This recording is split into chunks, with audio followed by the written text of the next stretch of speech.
ദേവ്ദത്ത് പടിക്കലിന്റെ class century, Manav സുതാറിന്റെ 10 wicket. ഒരാൾ ഇന്ത്യയുടെ വിജയത്തിന് അടിത്തറയിട്ടു, മറ്റൊരാൾ ശ്രീലങ്കയുടെ അവസാന പ്രതിരോധവും തകർത്തപ്പോൾ ഗാലയിൽ ഇന്ത്യക്ക് 165 റൺസിന്റെ തകർപ്പൻ വിജയം. രണ്ടാം ഇന്നിംഗ്സിൽ ലങ്കയ്ക്ക് ജയിക്കാൻ വേണ്ടിയിരുന്നത് 372 റൺസ്. പക്ഷേ മാനവ് സുതാറിന്റെ സ്പിൻ ഗണിയിൽ അവരുടെ പോരാട്ടം 206 റൺസിൽ അവസാനിച്ചു. ഈ വിജയത്തോടെ ലോക ടെസ്റ്റ് ചാമ്പ്യൻഷിപ്പിൽ ഇന്ത്യയുടെ പ്രതീക്ഷകൾക്കും ജീവൻ വെച്ചു.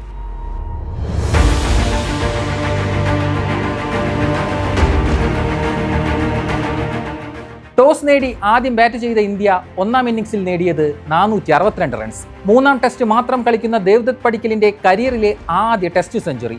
230 പന്തിൽ 167 runs. KL Rahul 82 runs, Dhruv Jurel 51. ഇരുവരുടെയും അർദ്ധ സെഞ്ചുറി കൂടി ചേർന്നപ്പോൾ ഇന്ത്യ മികച്ച സ്കോറിലേക്ക് എത്തി. മറുപടി ബാറ്റിംഗിൽ സോണൽ ദിൻഷയുടെ സെഞ്ചുറിയും ഡിക്കോല്ലയുടെ 88 റൺസും ലങ്കയ്ക്ക് പ്രതീക്ഷ നൽകിയിരുന്നതാണ്. പക്ഷേ ഇന്ത്യൻ സ്പിന്നർമാരെ അധിക നേരം അതിജീവിക്കാൻ ലങ്കയ്ക്കായില്ല. മാനവ് സുതാർ 4 വിക്കറ്റും രവീന്ദ്ര ജഡേജ 3 വിക്കറ്റും വീഴ്ത്തി പട നയിച്ചപ്പോൾ ലങ്കൻ സ്കോർ 284 ഒതുങ്ങി. ഇന്ത്യക്ക് നിർണായകമായ 178 റൺസിന്റെ ഒന്നാം ഇന്നിംഗ്സ് ലീഡ്. പക്ഷേ രണ്ടാം ഇന്നിംഗ്സിൽ കാര്യങ്ങൾ ഇന്ത്യക്ക് അനുകൂലമായിരുന്നില്ല. ബാറ്റിംഗ് തകർച്ച നേരിട്ട ഇന്ത്യ 193 റൺസിന് പുറത്തായി. പക്ഷേ പന്തിന്റെ 69 പന്തിലെ 66 റൺസ് മത്സരത്തിന്റെ ഗതി മാറ്റി. 372 റൺസ് എന്ന താരതമ്യേന വലിയ ടാർഗറ്റ് ലങ്കയ്ക്ക് മുന്നിൽ വെക്കാൻ പന്തിന്റെ പ്രകടനത്തിലൂടെ ഇന്ത്യക്കായി. നിർണായകമായ ആ ഇന്നിംഗ്സിലൂടെ ടെസ്റ്റ് ക്രിക്കറ്റിൽ 100 സിക്സ് നേടുന്ന ആദ്യ ഇന്ത്യൻ താരവുമായി പന്ത് മാറി. ആ നേട്ടത്തിലെത്താൻ ഏറ്റവും കുറവ് പന്തുകൾ നേരിട്ട താരമെന്ന റെക്കോർഡും പന്തിനാണ്.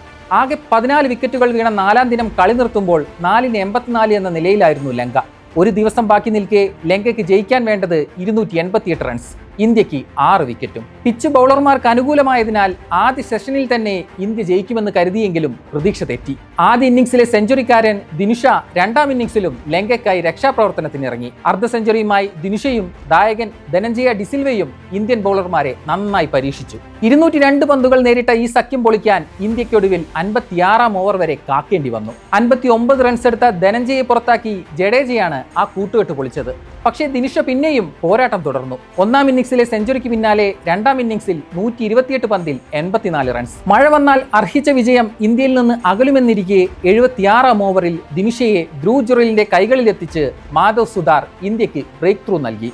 പിന്നീട് എല്ലാം ഒരു ചടങ്ങായിരുന്നു. 10 പന്തുകൾക്കിടെ 4 വിക്കറ്റ്, ലങ്ക 206-ന് ഓൾ ഔട്ട്. സുതാറിന്റെ രണ്ടാം ഇന്നിംഗ്സിലെ പ്രകടനം 55 റൺസിന് 6 വിക്കറ്റ്. മത്സരത്തിലാകെ 131 റൺസിന് 10 വിക്കറ്റ്. വിദേശ മണ്ണിൽ ഒരു ടെസ്റ്റിൽ 10 വിക്കറ്റ് എടുക്കുന്ന ഏറ്റവും പ്രായം കുറഞ്ഞ ഇന്ത്യൻ ബോളറായും സുതാർ മാറി.